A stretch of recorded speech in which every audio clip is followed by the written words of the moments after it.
Hello students, ये हमारा YouTube channel है पीके बायोलॉजी ट्यूटोरियल्स।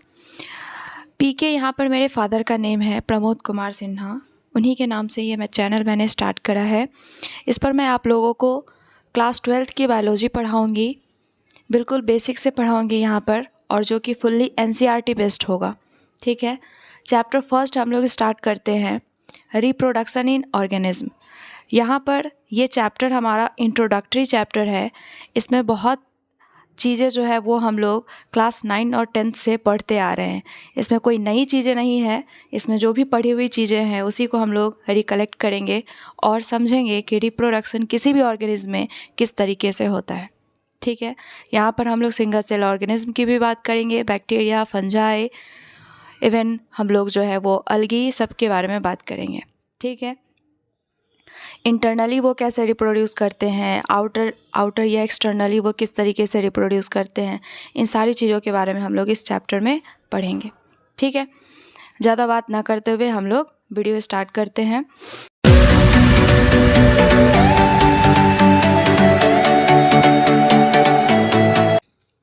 फर्स्टली इस वीडियो में हम लोग स्टार्ट करते हैं कि लाइफ स्पैन क्या होता है।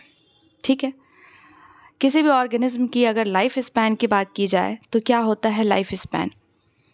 बर्थ से लेकर के नेचुरल डेथ तक की जो ड्यूरेशन होती है, टाइम ड्यूरेशन, उसे ही हम लोग लाइफ स्पैन बोलते हैं। ठीक, किसी भी ऑर्गेनिज्म की बर्थ हुई तब से लेकर के वो मैच्योर हुआ, रिप्रोड्यूस किया, देन जो है वो ओल्ड एज में आया, देन वो अल्टीमेटली डेथ की तरफ बढ़ता है। ठीक है, तो ये जो पूरी लाइफ है, ये जो पूरी ड्यूरेशन है, उसे ही हम लोग लाइफ स्पैन बोलते हैं। राइट, इसी से मिलता जुलता एक वर्ड है लाइफ साइकिल। ठीक है, तो लाइफ साइकिल और लाइफ स्पैन में बिल्कुल भी कंफ्यूज नहीं होना है। साइकिल हम लोग किसे बोलते हैं, साइकिल से समझ आ रहा है कि कोई चीज़ें जो है वो स्टार्ट हो रही है और कंटिन्यूअसली चलती जा रही है। राइट, तो उसे हम लोग क्या बोल रहे हैं, लाइफ स्पैन। तो लाइफ साइकिल। तो लाइफ साइकिल हम लोग किसे बोलते हैं, बर्थ से लेकर के नेचुरली या सक्सेसफुली रिप्रोडक्शन तक की जो ड्यूरेशन होती है उसे हम लोग लाइफ साइकिल बोलते हैं। क्योंकि कोई भी ऑर्गेनिज्म जो है वो जन्म लेगा, फिर वो मैच्योर होगा, रिप्रोडक्टिवली एक्टिव होगा, देन वो रिप्रोड्यूस करेगा, तो यहाँ से उसकी साइकिल स्टार्ट हो जाएगी। ठीक है, तो उसी ड्यूरेशन को हम लोग क्या बोलते हैं, लाइफ साइकिल। राइट, तो लाइफ साइकिल तो समझ आ गया क्या होता है बच्चों। Life span and life cycle में ये मेन डिफरेंसेस है कि स्पैन हम लोग पूरी ड्यूरेशन को बोलते हैं जब तक वो नेचुरली उसकी डेथ ना हो जाए। ठीक है, तो लाइफ स्पैन में अगर हम लोग डिस्कस करें तो ये किसी शेप साइज पर डिपेंड नहीं करता है बच्चों। ठीक है, क्योंकि लाइफ स्पैन अगर शेप साइज पर डिपेंड करता तो हम लोग क्रो को देखते हैं, हम लोग कौवा को देखते हैं और हम लोग पैरट को देखते हैं, है कि नहीं। तो इन दोनों में सिमिलैरिटी इनके शेप साइज पे दिखती है, बट इनकी जो लाइफ स्पैन है इसमें बहुत डिफरेंस है। क्यों डिफरेंस है, क्योंकि जो क्रो है इसकी लाइफ स्पैन लगभग 15 ईयर्स के अबाउट होती है, लेकिन पैरट की हम लोग बात करें तो ये पैरट का 140 के अबाउट होता है। राइट, तो 140 ईयर्स, समझ रहे हो बच्चों, दोनों देखने में सिमिलर लग रहा है लेकिन दोनों की लाइफ स्पैन में काफ़ी डिफरेंसेस है। ठीक है, तो लाइफ स्पैन किसी भी शेप साइज पे बिल्कुल भी डिपेंड नहीं करता। ये डिपेंड करता है कि नेचर ने हमारे किस ऑर्गेनिज्म की कितनी लाइफ दी है। ठीक है, तो इस पर ये डिपेंड करता है और ये शेप साइज पे बिल्कुल भी डिपेंड नहीं करता। राइट, तो यहाँ पर हम लोग कंपेयर कर रहे हैं क्रो और पैरट के बीच में। इसी तरीके से और भी कंपेरेबल हमारे बहुत सारे एग्जांपल है, जैसे हमारे अगर हम लोग ट्री की बात करें, जैसे मैंगो ट्री हो गया, बनियान ट्री हो गया। राइट, तो इन दोनों ट्रीज़ में काफ़ी इनके लाइफ स्पैन में डिफरेंसेस है। ठीक है, लेकिन ये दोनों ही हमारे जो ट्रीज़ हैं ये दोनों बहुत विशाल और बड़े हमें दिखते हैं, लेकिन इन दोनों की लाइफ स्पैन में भी डिफरेंसेस है। राइट, तो ये रही बातें लाइफ स्पैन में, जो कि हमारे शेप साइज पर डिपेंड नहीं करता है। नेक्स्ट हम लोग बात करेंगे लाइफ स्पैन को कितने पार्ट में डिवाइड किया गया है। चूँकि ये ड्यूरेशन है तो ये ड्यूरेशन कंटिन्यू तो हमारे जो है चल तो रहे हैं, लेकिन इनको एक फेज़ में डिवाइड किया गया है कि कब से कब तक की फ़ेज़ को हम लोग कौन सा जो है वो फेज़ के नाम से जानते हैं। ठीक है, तो हम लोग लाइफ स्पैन में फर्स्टली जो है इसे 4 पार्ट में 4 फेजेस में इसे डिवाइड करेंगे। जो फर्स्ट वन है वो है जुवेनाइल पीरियड। ठीक है, आई थिंक आप लोग को दिख रहा होगा बच्चों। तो ये है हमारा फर्स्ट जो कि हमारा कहलाता है जुवेनाइल पीरियड या फिर जुवेनाइल फेज, एंड इसी को ही हम लोग प्लांट के रिस्पेक्ट में क्या बोलते हैं, vegetative phase, right. Vegetative phase हम लोग इसे ही बोलते हैं। क्या होता है वेजिटेटिव फेज? बर्थ से लेकर के जो मैच्योरिटी की तरफ हम लोग बढ़ते हैं उसे ही हम लोग क्या बोलते हैं, जुवेनाइल पीरियड या फिर फेज, है ना। मैच्योर होने की तरफ बढ़ते हैं हम लोग। तो ये जो टाइम ड्यूरेशन है हमारे जन्म से लेकर के मैच्योर होने तक की, उसे ही हम लोग जुवेनाइल पीरियड बोलते हैं, ठीक है। चलो ठीक है, जुवेनाइल तो हमारा कंप्लीट हो गया। देन हम लोग जो है मैच्योर हो गए। तो मैच्योरिटी में रिप्रोडक्टिव फेज में क्या होता है? Second one is maturity and reproductive phase, right. Second one is maturity and reproductive phase, इसे ही हम लोग मैच्योरिटी या रिप्रोडक्टिव फेज बोलते हैं। इस फेज में क्या होता है बच्चों? मैच्योरिटी फेज में हमारे जो ऑर्गन्स है, जो कि हमारे अगर हम लोग अपने पर्सपेक्टिव में बात करें तो हम लोग के जो रिप्रोडक्टिव ऑर्गन्स है वो मैच्योर होते हैं। और इन द सेंस अगर किसी और ऑर्गेनिज्म की भी बात करें तो सारे ऑर्गेनिज्म रिप्रोडक्टिवली एक्टिव होने लग जाते हैं इस फेज में, उसे ही हम लोग मैच्योरिटी फेज बोलते हैं, ठीक है। एंड स्टार्ट करने लगते हैं, रिप्रोड्यूस करना स्टार्ट करने लग जाते हैं इस फेज में। चलो ठीक है, ये हमारी सेकेंड फेज है। सेकेंड फेज जैसे ही फिनिश होगी वैसे ही हमारी कौन से फेज स्टार्ट हो जाएगी बच्चों? चलो, रिप्रोडक्टिवली एक्टिव हो गए, रिप्रोड्यूस जितना करना था उतना कर चुके हैं। देन अब किस तरफ बढ़ेंगे? बुढ़ापा की तरफ, राइट। तो बुढ़ापा को ही हम लोग क्या बोलते हैं? सेनेसेंस फेज बोलते हैं, या फिर इसे हम लोग ओल्ड एज बोलते हैं, या फिर हम इसे एजिंग के नाम से जानते हैं, ठीक है। बुढ़ापा एजिंग के नाम से, राइट। तो ये जो हमारा थर्ड फेज है वो क्या है बच्चों? सेनेसेंस फेज, या फिर इसे ही हम लोग ओल्ड एज बोलते हैं, या फिर इसे ही हम लोग एजिंग बोलते हैं, राइट। तो सेनेसेंस क्या हो गया? जैसे ही रिप्रोडक्टिव फेज फिनिश हो गया वैसे ही कौन सा फेज स्टार्ट होगा? बुढ़ापा, है कि नहीं। सेनेसेंस, ओल्ड, एजिंग, ये सब स्टार्ट हो जाएगी। इस टाइम पे क्या होता है बच्चों, जो बॉडी की जितने भी फंक्शंस होते हैं वो सब स्लो डाउन हो जाते हैं। हम लोग हमारे बहुत सारे सेल जो होते हैं वो डेथ होने लगती है सेल की, तो धीरे धीरे हम लोग बहुत ज़्यादा वीक हो जाते हैं, हमारी इम्यूनिटी पावर कम हो जाती है। देन हम लोग किस फेज की तरफ लीड करते हैं? डेथ की तरफ, राइट। तो डेथ एक अल्टीमेट ट्रूथ है, जो कि ये बिल्कुल सच्चाई है कि जिसने भी जन्म लिया है उसकी मौत होनी ही है, वो ख़त्म होगा ही, डेथ होगा ही। बट हाँ, एक एक्सेप्शन दिया गया है एनसीईआरटी में, जो कि है हमारे सिंगल सेल ऑर्गेनिज्म से related, right. Single cell organism को कहा गया है कि सिर्फ वही है जो इमॉर्टल है, बाकी सारे इंडिविजुअल्स जो होते हैं वो सब मॉर्टल होते हैं, ठीक है। तो क्यों ऐसा कहा गया है सिंगल सेल के रिस्पेक्ट में कि वो इमॉर्टल होते हैं? क्योंकि देखो बच्चों, अगर हम लोग यहाँ बात करें तो ये एनसीईआरटी की लाइन है, no individuals are immortal except single cell organism, right. Single cell organism जो है यहाँ पर वो इमॉर्टल होता है, बाकी सारे इंडिविजुअल्स हमारे मॉर्टल होते हैं, ठीक है। मॉर्टल इन द सेंस कि यहाँ पर हम लोग बात करें बच्चों तो अमर, है ना। कौन अमर है? जो कभी मर नहीं सकता, ठीक है। इतना तो आई थिंक आप सभी को पता है। तो जैसे इसके अगर हम लोग एग्जाम्पल की बात करें, मान लो ये पेरेंट बॉडी है, ठीक है।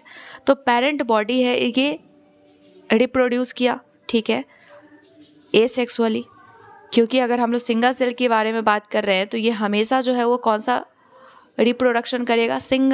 एसेक्सुअली, ठीक है। एसेक्सुअली रिप्रोड्यूस करेगा। अब ये क्या है एसेक्सुअली, क्या है सेक्सुअली, इसके बारे में हम लोग नेक्स्ट वीडियो में बात करेंगे। फिलहाल हम लोग ये समझते हैं कि एसेक्सुअली ये डिवाइड करने का सेंस है कि सिंगल पेरेंट यहाँ पे रिक्वायर्ड है अपने डॉटर सेल को रिप्रोड्यूस करने के लिए।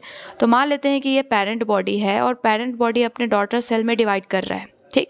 ये 2 डॉटर सेल बन गए। तो यहाँ क्या होता है ना बच्चों कि सिंगल सेल ऑर्गेनिज्म में पेरेंट की कुछ भी कंटेंट जो है वो वेस्ट नहीं होती है।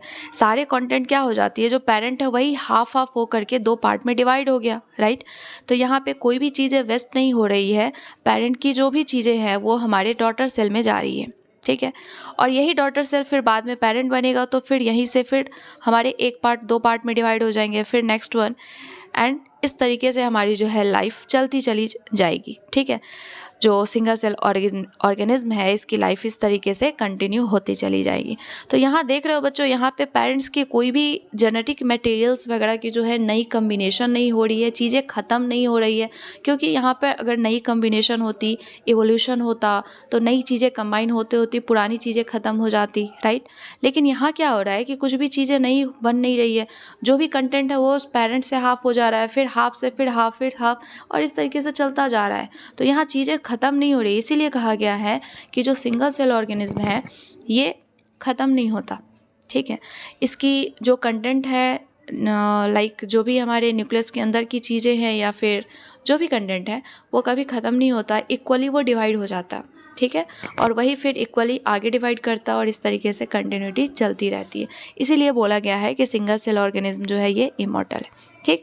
यहाँ पे हम लोग चारों फेजेस को एक बार डिफाइन कर ले क्विकली कि जुवेनाइल पीरियड किसे बोलते हैं हम लोग। जुवेनाइल पीरियड की बच्चों हम लोग अगर बात करें तो ये है हमारा टाइम पीरियड, ठीक है। Time period from birth to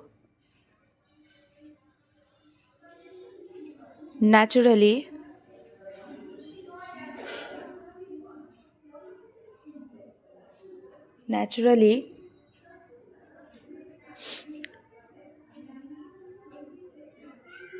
reproductive, the period from birth to naturally reproductive phase, ठीक है।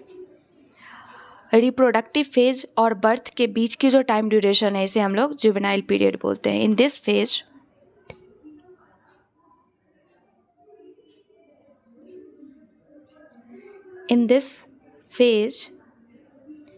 any organism, right, any organism develops the capacity to reproduce, ठीक है, develop capacity to reproduce, ठीक है। यहाँ से जो बचपना है ये धीरे धीरे मैच्योरिटी की तरफ बढ़ रहा है, इन द सेंस कि यहाँ पे जो भी ऑर्गेनिज्म है उसकी रिप्रोड्यूस करने की कैपेसिटी इनबिल्ट हो रही है ना, बन रही है। तो इसे ही हम लोग क्या बोलते हैं, जुवेनाइल पीरियड, राइट। फिर second one is maturity phase. In this phase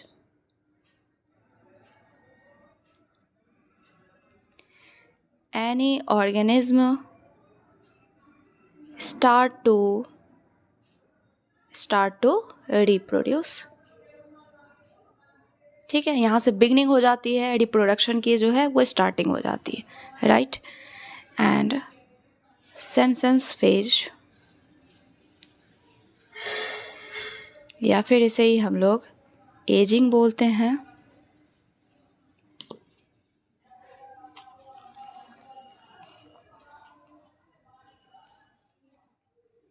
ठीक है।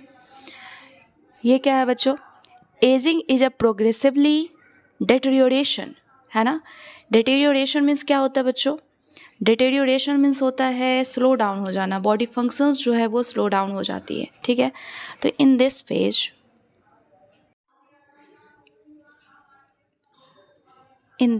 Phase body functions become slow down, ठीक है। तो यहाँ पर बॉडी फंक्शंस जो होती है वो स्लो डाउन होने लग जाती है। बुढ़ापे में हम लोग जानते हैं कि सेल जो है उसकी डेथ होने लग जाती है, तो यहाँ पे जो भी है वो बुढ़ापे में कमज़ोर पड़ जाते हैं, राइट। तो ये रही बात सेनेसेंस की, and ultimately death.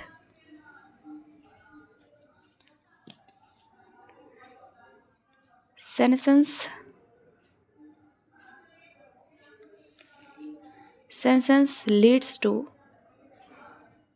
death, which is ultimate truth, right? तो ये है हमारे लाइफ स्पैन, ठीक है।